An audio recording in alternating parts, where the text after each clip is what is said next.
Reverend father அவர்களே, reverend sisters, தலைவர், இங்கு தலைமை உரை ஏற்றிருந்த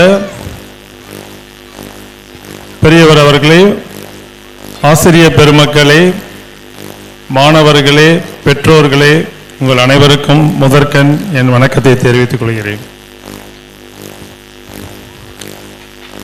அரிதறிது மானிடராய் பிறத்தலரிது, மானிடராயினும் கூன் குருடு பேடி நீங்கி பிறத்தலரிது. நம்மளுடைய மானிட வாழ்வில் மகத்தான பருவம் மாணவ பருவம். இந்த மாணவர்களை செதுக்கிய அந்த சிற்பிகள், ஆசிரியர்களுக்கு என்னுடைய மனமார்ந்த நன்றி. இந்த மேடையில் அவர்களுடைய ஆட்டம், அவர்களுடைய நாடகம், அவர்கள் வலியுறுத்திய கருத்துக்கள் அனைத்தும் பின்னால் இருந்து இயக்கிய இன்றைய சூழலில் மிகவும் கடினமான ஒரு காரியத்தை செய்த சிற்பிகள், உங்களை தலைவணங்குகிறேன். அன்பார்ந்த பெற்றோர்களே, மாணவர்களே, நான் என்னுடைய கடந்த காலத்தில் பள்ளி பருவம், கல்லூரி பருவத்தை சிறிது பகிர்ந்து கொள்கிறேன். உங்களை போரடிக்க விரும்பவில்லை. என்னுடைய தந்தை தஞ்சை மாநகரத்திலே கண் மருத்துவராக இருந்தார். எங்கள் குடும்பத்தில் 4 பேர், 3 ஆண்கள், 1 பெண் தங்கை. குடும்ப வருமானம், அப்பா டாக்டரா இருந்தா கூட அந்த காலத்துலலாம் ரொம்ப மிகவும் சொற்ப வருமானம்தான். பல ஊர்களில் என்னுடைய தந்தை வேலை செய்யும் பொழுது எல்லா ஊர்களிலும் சென்று கடைசியாக 9வது வகுப்பு படிப்பதற்காக தூய சென்ட் ஆண்டனிஸ் ஹையர் செகண்டரி ஸ்கூலில் நான் வந்து சேர்ந்தேன். அப்போ படிக்கும் காலத்தில் என்னுடைய தந்தை காலையில் 4 மணிக்கெல்லாம் எழுப்பிட்டுருவார். 4 o'clock டெய்லி எழுந்திருக்கணும். அவரும் ஒரு புத்தகத்தை வைத்துக்கொண்டு எங்களுக்கு வேண்டிய காஃபி, டீ ஏதாவது போட்டு கொடுத்து உக்காந்துருவார். பின்னாளில் இன்றைய சூழலில் நான் சற்று பின்னோக்கி பார்க்கிறேன். என் தந்தை எனக்கு கொடுத்த அந்த ட்ரைனிங் பல வகையில் எனக்கு இப்பொழுது அது யூஸ் ஆகிருக்கு. நான் என்னுடைய அறுவை சிகிச்சையை காலையில் 4 மணிக்கு தான் ஆரம்பிப்பேன். அதில் என்ன ஒரு சயின்டிஃபிக்காக பார்த்தீங்கன்னா, பொல்யூஷன் ஃப்ரீ அட்மாஸ்பியர் ஒன்று. இந்து மதத்திலே அது 4:30 to 6 மிகவும் கடவுளுக்கு உகந்த நேரம். எல்லா மதத்திலும், கிறிஸ்தவ மதமாக இருந்தாலும் சரி, முஸ்லிம் மதமாக இருந்தாலும் சரி, எல்லாரும் காலையில் கடவுளை வணங்குவதற்கான ஒரு நேரம், பிரம்ம முகூர்த்தம் என்று சொல்லுவோம். அந்த நேரத்தில் ஒரு நோயாளிக்கு நாம் அறுவை சிகிச்சை செய்தோம் என்றால், அவர் நைட்டு பூரா தூங்கி காலையில் டென்ஷன் இல்லாமல் தேட்டருக்கு எடுத்துகிட்டு போய் பண்ணும்போது அவருக்கு பிபிலாம் ரைஸ் ஆகாது. அன்று ஒரு நாள் அந்த ஆப்ரேஷன் பண்ணனாலும் அந்த போஸ்ட் ஆப்ரேட்டிவ் அறுவை சிகிச்சைக்கு புண்ணுள்ள நாளாக எடுத்துக்கொள்ளப்படும். அவங்களுக்கு செலவும் கம்மி. எல்லாவற்றையும் விட மயக்குனர், நமக்கு அசிஸ்ட் பண்ணக்கூடிய நர்ஸுங்க எல்லாம் ஃப்ரெஷ்ஷாக இருப்பாங்க. ஸோ எல்லா வகையிலும் இதற்கு வித்து என்னுடைய தந்தை. காலையில் 4 மணிக்கு எழுந்திருக்கணும். நான் 4ஆம் கிளாஸ் படிக்கிறதுலேருந்து 4 மணிக்கு எழுந்திருக்கணும். எங்கள் வீட்டில் எல்லாருமே பரீட்சை முழு ஆண்டு தேர்வு இருந்ததுன்னா அவர் 1 மாதம் லீவ் போட்டுருவார். யாரும் எங்கள் வீட்டுக்கு விருந்தாளிகள் வரக்கூடாது, பிள்ளைங்களுடைய படிப்பு தான் முக்கியம்னு உட்காந்துருவார். அதே மாதிரி நாங்கள் news paper reading, Tamil Dinathanthi தான், இப்போ ஆங்கிலம், ஹிந்து எடிட்டோரியல் காலம் நாங்கள் படித்து சொல்லணும். அந்த உச்சரிப்பு ப்ரொனன்சியேஷன் சரியா இல்லாட்டி விட மாட்டார். இதெல்லாம் எதுக்கு சொல்கிறேன்னா, அந்த தகப்பனார் நமக்கு வித்திட்ட அந்த விதை என்னுடைய குழந்தைகளை உருவாக்குவதற்கு மிகவும் எனக்கு அவசியமாக எனக்கு உதவியது. என்னுடைய மகன் ஒரு சிறந்த சிறுநீரக மருத்துவராக அமெரிக்காவில் இருக்கா. என்னுடைய மகள் ஒரு குழந்தை மருத்துவராக என்னுடன் திருச்சி SRM மருத்துவக் கல்லூரியில் வேலை பார்க்கிறார்கள். இவர்களை எல்லாரும் நான் சாதாரண பள்ளிக்கூடத்தில் தான் படிக்க வச்சேன். நான் ரெசிடென்ஷியல் ஸ்கூல் அதெல்லாம் படிக்க வைக்கல. நான் படித்ததும் நகராட்சி பள்ளி. அப்போல்லாம் நகராட்சி பள்ளி சாதாரண பள்ளியில் வந்து கடைசியாக தான் நான் சென்ட் ஆண்டனிஸில் சேர்ந்தேன். அதனால் இங்கே நடந்த இந்த மார்ஷியல் ஆர்ட்ஸ் இதெல்லாம் பார்க்கும்போது எனக்கு பழைய நினைவுகள் வந்து விட்டன. அந்த அளவு நேர்த்தியாக குழந்தைகள் இன்றைய சூழலில் இந்த பள்ளியில் உருவாக்கப்படுகிறார்கள் என்றால், அன்பார்ந்த பெற்றோர்களே, எந்த குழந்தையும் நல்ல குழந்தை தான் மண்ணில் பிறக்கையிலே அது நல்லவனாவதும் தீயவனாவதும் தந்தையின் வளர்ப்பு மட்டும் இல்லாமல் தாயின் வளர்ப்பும் சேர்ந்தது. ஏன்னா இன்றைய சூழல்ல 2 பேரும் வேலைக்கு போறாங்க. குழந்தைய வந்து கேட்பதெல்லாம் வாங்கி கொடுத்து அவர்களை சோம்பேறிகளாக ஆக்கக்கூடாது. எப்படி ஆசிரியர்கள் நன்றாக உருவாக்குகிறார்களோ அதற்கு ஈக்குவலான ரெஸ்பான்சிபிலிட்டி உங்களுக்கும் இருக்கு. அந்த வகையில் பெற்றோர்களுக்கு நான் அன்பா சொல்லிக்கிறது, இன்றைய சூழல் எல்லா கெட்ட பழக்கங்கள் வருவதற்கும் உகந்த சூழலாக இருக்கிறது. மருத்துவராக நான் பார்க்கும் பொழுது பல பெற்றோர்கள் தங்கள் குழந்தைகள் செல்போன்லேயே இருக்குது, ரீல்ஸ் பார்த்துட்டு இருக்கு, ஸ்கூல்ல வந்து சரியா படிக்க மாட்டேங்குது, ஆசிரியர்களை எதிர்த்து கொள்கிறார்கள். இந்த மாதிரி இதெல்லாமே வந்து குடும்பம் ஒரு அமைதியான சூழலாக இருந்தால் அந்த குழந்தையின் வளர்ப்பும் நன்றாக இருக்கும். ஸோ நமக்குள்ளே 1000 சண்டைகள் இருந்தாலும் குழந்தைகளுக்கு முன்னாடி சண்டை போடாம அவர்களை நல்ல மனிதர்களாக எப்படி இந்த ஆசிரியர்கள் உருவாக்குகிறார்களோ அவங்களுக்கு ஈக்குவலா நீங்களும் செய்ய வேண்டும் என்று உங்களை கேட்டுக்கொள்கிறேன். அன்பார்ந்த மாணவர்களே, நீங்கள் நன்றாக படிக்க வேண்டும். பாலையும் நீரையும் பகுத்து பருகும் அன்னம் சொல்லுவாங்க. கேணியில வந்து தண்ணி தூர தூர தான் தண்ணி ஊறும். தொட்டனை தூறும் மணற்கேணி மாந்தருக்கு கட்டணை தூறும் அறிவு அப்படிம்பாங்க. இன்றைய காலகட்டத்திலே புத்தகங்கள் படிப்பது உங்களிடம் இல்லை. நாம் பெற்றோர்கள் ஆசிரியர்கள் அவர்களை புத்தகம் வாசிப்பதில் கண்டிப்பாக அவர்களை தினமும் நாம் பழக்க வேண்டும். இறையன்பு IAS அவர்கள் சொல்வார்கள், படிப்பது சுகம் ஜெயிப்பது நிஜம்பார். சுகமாக படிக்க வைக்க வேண்டும், சுமையாக படிக்க வைக்க கூடாது. ஸோ மாணவர்கள் நன்றாக கற்க வேண்டும், அதற்கான சூழலை உருவாக்க வேண்டும். அவர்களுக்கு இந்த கால சமுதாயத்தில் தற்காத்து கொள்வதற்கு தோல்வியை எவ்வாறு சமாளிக்கிறது, வெற்றி மட்டும் வாழ்க்கையில் அல்ல, தோல்வியை எவ்வாறு சமாளிப்பது அதை சொல்லிக் கொடுக்க வேண்டும். ஏன்னா இன்று நடக்கக்கூடிய காட்சிகள் எல்லாம் பார்க்கும் பொழுது அவர்கள் தோல்வியில் துவண்டு விடுகிறார்கள். ஒரு குழந்தை 2 குழந்தைகளோடு நிறுத்தும் பொழுது நாம் ரொம்ப செல்லம் கொடுத்து வளர்க்கும் போது டிஃபீட்டை ஃபேஸ் பண்ணக்கூடிய அந்த capacity it has to be inculcated to the students. பெற்றோர்களுடைய பங்கு அதில் மிகவும் முக்கியமானது. அடுத்ததாக இங்கு நடந்த அத்தனை விழாக்களும் நேர்த்தியாகவும் சமய நல்லிணக்கத்தை உருவாக்குவதிலும் ஆசிரியர்கள் மிகவும் சிரமப்பட்டு நன்றாக அழகாக அதை உருவாக்கியிருக்கிறார்கள். அவர்களுக்கும் என் பாராட்டு. என்னை இங்கு அழைத்து ஃபாதர் அவர்கள் பெருமைப்படுத்தியதற்கு நன்றி. கார்த்திகேயனை பற்றி ஒரு வார்த்தைகள் சொல்லிக் கொள்கிறேன். அவன் 4வது படிப்பு படிக்கும் பொழுது அவனுடைய தாய் தீக்காயங்களினால் இறந்து விடுகிறார். அவனுடைய தாத்தா வீட்டில் மைக்கேல் பட்டியில் வளர்றான். திருக்காட்டுப்பள்ளியில் இருக்கக்கூடிய ஒரு பள்ளிக்கூடத்தில் ஃபர்ஸ்ட் ரேங்க் எடுத்த பையன். அவனுடைய தந்தை மறுமணம் செய்து விடுகிறார். இவனிடம் அவனுடைய தாத்தா சொல்லவில்லை. ஒரு நாள் அவருடைய தந்தை 1 வருடம் கழித்து வருகிறார்.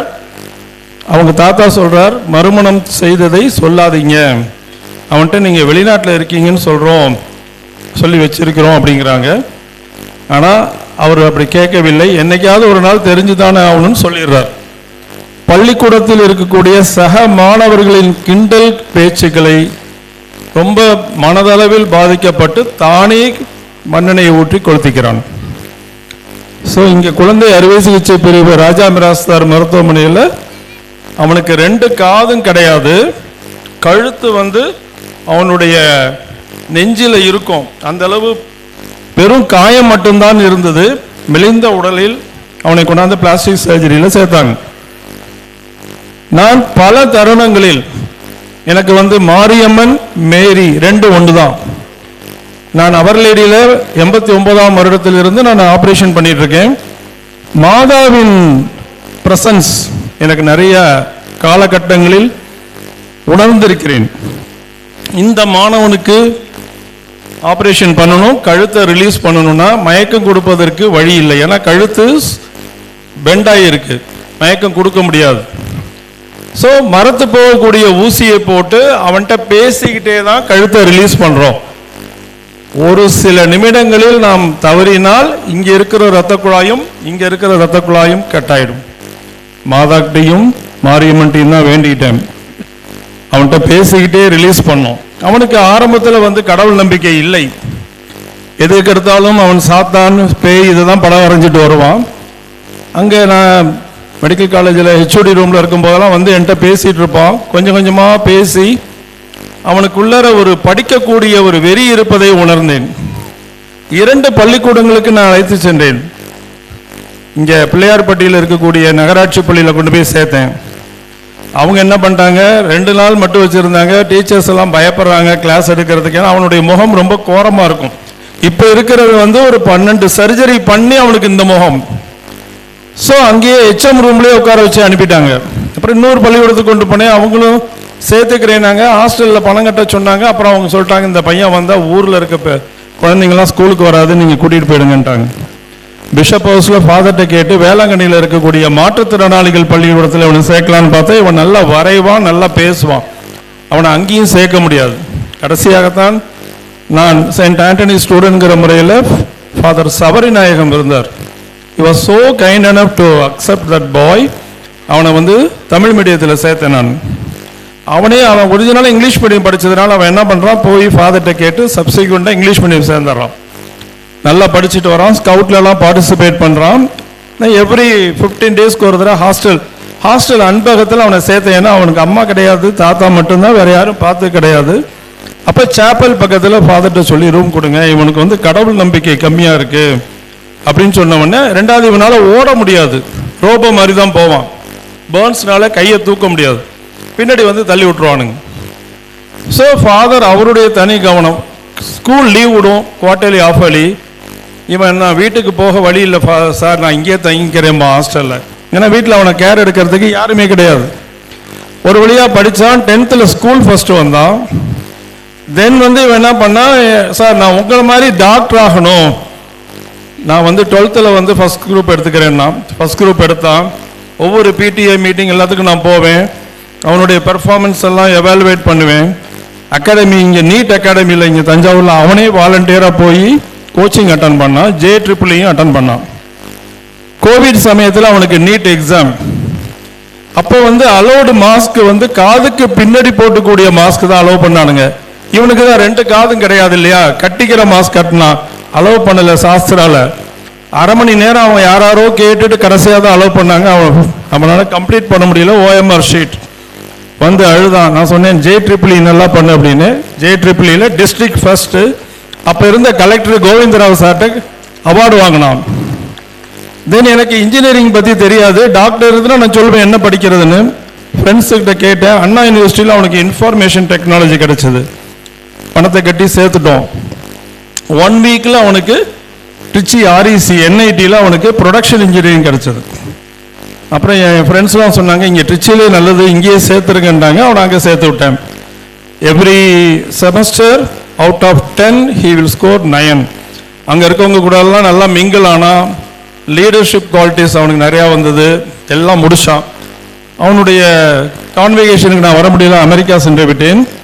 அதுக்கப்புறம் கேம்பஸ் இன்டர்வியூவில் ரிட்டர்ன்லாம் செலக்ட் ஆகிடுவான். ஆனால் இன்டர்வியூவில் இவனை பார்த்த உடனே செலக்ட் பண்ண மாட்டாங்க. கடைசி நாள் சொன்னான், சார் எல்லாம் நான் மார்க்லாம் நிறைய ரிட்டர்னில் எடுத்துடுறேன், இன்டர்வியூவில் இவனை வச்சு எப்படி இவன் என்னுடைய முகத்தை பார்த்து வரமாட்டேங்கிறாங்க, எடுக்க மாட்டேங்கிறாங்கன்னா. நான் சொன்னேன், எப்பயுமே என் குழந்தைங்களை எல்லாருக்கும் சொல்கிறது, வாட் இஸ் யுவர் பிளான் ஏன்னா பிளான் B ஒன்று வச்சுக்கணுன்ட்டு. என்னன்னு சொன்னேன், ME படிக்கணும் இல்லாட்டி MBA படிக்கணும்னா. சரி நீ கிளம்பி வந்துரு, வீட்டுக்கு வந்துரு, பார்த்துக்கலாம் அப்படின்ட்டேன்.